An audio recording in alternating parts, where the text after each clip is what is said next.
हजारों साल पहले जब इंसानों का विकास हो रहा था तब इंसान ने घपाघप करना कैसे सीखा, जानेंगे वीडियो में आगे। और सलमान खान की फिल्म तेरे नाम में सलमान के पीछे भागती है भिखारिन लड़की कौन है और आजकल ये कहाँ है, और हमारे खाने वाली चीजों में शीशा क्यों डाला जाता है और इससे हमारी सेहत पर क्या प्रभाव पड़ती है, और सौरव गांगुली ने क्रिकेट के मैदान में ऐसे अपना शर्ट क्यों लहराया था, आखिर क्या थी वजह, जानने के लिए बने रहिए वीडियो के अंत तक। तो शुरू करते हैं। नंबर 1, इटली की रहने वाली ओमर न्यूडलैंड मैन एक इंस्टाग्राम मॉडल है और एक फेमस बिकनी मॉडल जो कि अपनी खूबसूरती और मुस्कान भरे मासूमियत चेहरे को लेकर काफी हद तक चर्चा में रहती है। ओमेर इंस्टाग्राम के साथ साथ और भी कई सोशल मीडिया पर एक्टिव रहती है। इनके इंस्पिरेशनल कैप्शंस और रील्स के कारण इंस्टाग्राम पर लाखों फैंस हैं। ओमेर को मॉडलिंग के साथ साथ एक्टिंग, डांसिंग, ब्लॉगिंग और ट्रैवलिंग पसंद है। ओमेर को 2020 में आई फिल्म द पुलिसमैन्स डॉटर और 2021 में आई फिल्म मंकीज में बतौर एक्ट्रेस के तौर पर भी देखा जा चुका है। अगर आप भी इनकी खूबसूरती के दीवाने हो गए हैं तो कॉमेंट्स में जरूर बताएं। नंबर 2, आज जहाँ शारीरिक संबंध बनाने में आदमी को अपने नाते रिश्ते का ज्ञान है, वहीं जब ये आधुनिक आदमी आदि मानव होता था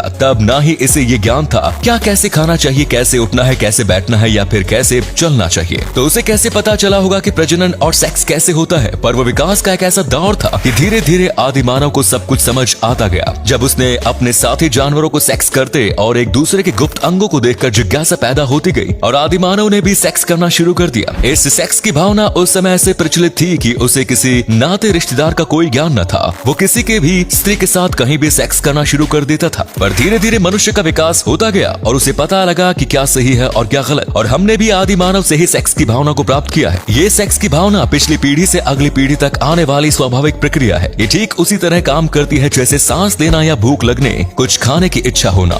नंबर 3, सलमान खान की फिल्म तेरे नाम को रिलीज हुए आज 17 साल हो गए हैं। ये तमिल भाषा में बनी फिल्म सेतु 1999 का रीमेक थी। इस फिल्म में कई स्टार्स ने काम किया लेकिन एक किरदार था भिखारिन का। फिल्म में भिखारिन बनी ये लड़की असल में जानी मानी एक्ट्रेस राधिका चौधरी है, जिन्होंने अपने इस भिखारिन रोल की एक्टिंग से सबको इमोशनल कर दिया। राधिका ने हिंदी के साथ साथ साउथ की फिल्मों में भी काम किया है। तेरे नाम में भले ही राधिका फटे पुराने कपड़ों में दिखाई दी हो, लेकिन असल में वो बेहद खूबसूरत है। 1999 में तेलुगु फिल्म से राधिका ने अपने करियर की शुरुआत की थी। राधिका की पहली बॉलीवुड फिल्म करीना कपूर और फरदीन खान के साथ खुशी थी। इसके बाद राधिका ने 1-2 फिल्में और की और अचानक एक्टिंग को अलविदा कह दिया। इसके बाद राधिका ने डायरेक्शन में हाथ आजमाया और 2010 में उन्होंने लास वेगस फिल्म फेस्टिवल में अपनी शॉर्ट फिल्म ऑरेंज ब्लूजूम के लिए सिल्वर एस अवार्ड जीता। नंबर 4, हम हिंदुस्तानियों को जितना प्यार चावल से उतना शायद किसी और चीज से नहीं। लगभग देश के हर घर में चावल को इतना पसंद किया जाता है कि आप सोच भी नहीं सकते। पर जहां भारत में चावल को खेतों में ऑर्गेनिक तरीके से उगाया जाता है, वहीं कहीं देश थोड़े से अधिक मुनाफे के लिए प्लास्टिक से नकली चावल को बनाते हैं। क्या हुआ, चौंक गए ना? इन प्लास्टिक के चावल से कोई भी देश बच नहीं सका, जिसमें हमारा प्यारा भारत भी शामिल है। भारत के तेलंगाना के होटल में जब कई ग्राहकों की शिकायत पर चावल की जांच की गई तो वो नकली चावल पाया गया। धीरे धीरे ये शिकायत तेलंगाना के कई होटलों से आने लगी। कई लोगों ने तो इन प्लास्टिक के चावल से गेंद भी बनाई। जी हाँ, जो असली गेंद की तरह ही ये उछल रही थी। तब फासाई यानी food safety and standards authority of India ने देश के कई राज्यों से प्लास्टिक से बने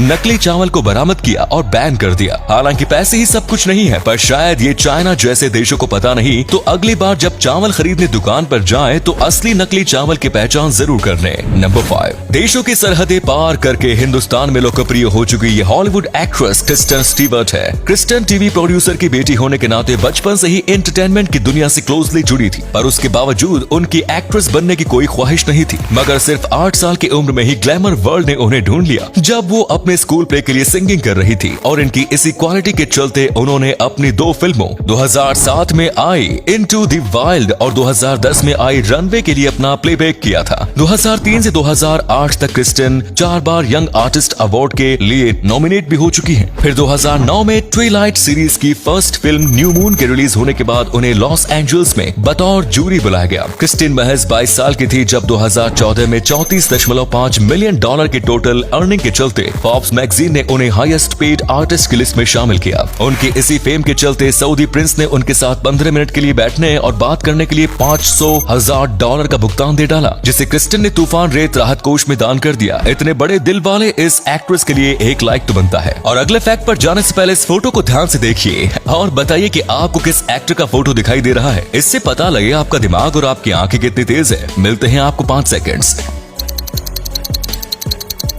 नंबर 6, शीशा की कई ऐसी कैटेगरीज है जिन्हें हम अलग अलग तरीके अलग अलग जगहों पर उपयोग करते हैं, पर क्या आपको पता है कि इन शीशा का प्रयोग हमारे खाने वाले कई चीजों में किया जाता है? क्या हुआ, सुनकर चौंक गए ना? पर आखिर ये शीशा इन खाने वाली चीजों में मिलाया क्यों जाता है और ये हमें नुकसान क्यों नहीं करता? दरअसल जब किसी चीज को उसके आकार से कहीं गुना छोटा कर दिया जाता है तो उसके गुण बदल जाते हैं, जिस कारण वह नुकसान नहीं करती। इसी तरह शीशे को आटे से भी बारीक कर खाने वाली चीजों में मिलाया जाता है, जिससे वो खाने वाली सामग्री नुकसान नहीं पहुंचाती। शीशे को इस तरह मिलाने से मैगी समेत सामग्री टाइट रहती है। फासाई के निर्देश अनुसार इसे 2% ही मिलाने की इजाजत है। आपको ये फैक्ट जानकर कैसा लगा कमेंट्स में जरूर बताएं।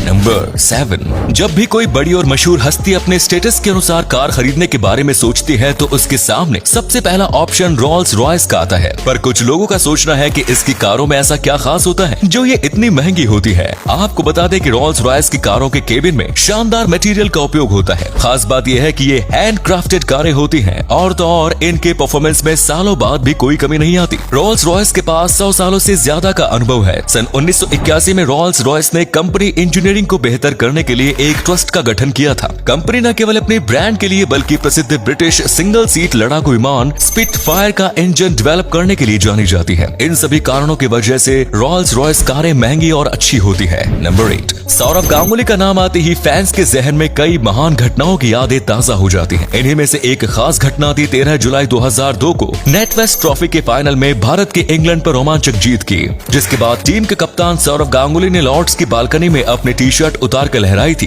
दरअसल गांगुली ने टी शर्ट उतारकर एंड्रू फ्लिंटॉफ को जवाब दिया था। गांगुली ने बताया कि जब 2002 में इंग्लैंड की टीम भारत आई थी तब एंड्रू फ्लिंटॉफ ने ये काम किया था, जिसके जवाब में गांगुली ने टीम की जीत पर ऐसा किया। कुछ लोगों ने इस काम के लिए गांगुली की निंदा भी की। आपको ये जानकर कैसा लगा कमेंट्स में जरूर बताएं। ऐसे ही मजेदार फैक्ट्स के लिए हमारे साथ बने रहिए, लाइक कमेंट और शेयर करें। साथ ही आज का कौन सा फैक्ट आपको सबसे ज्यादा मजेदार लगा जरूर बताएं। धन्यवाद।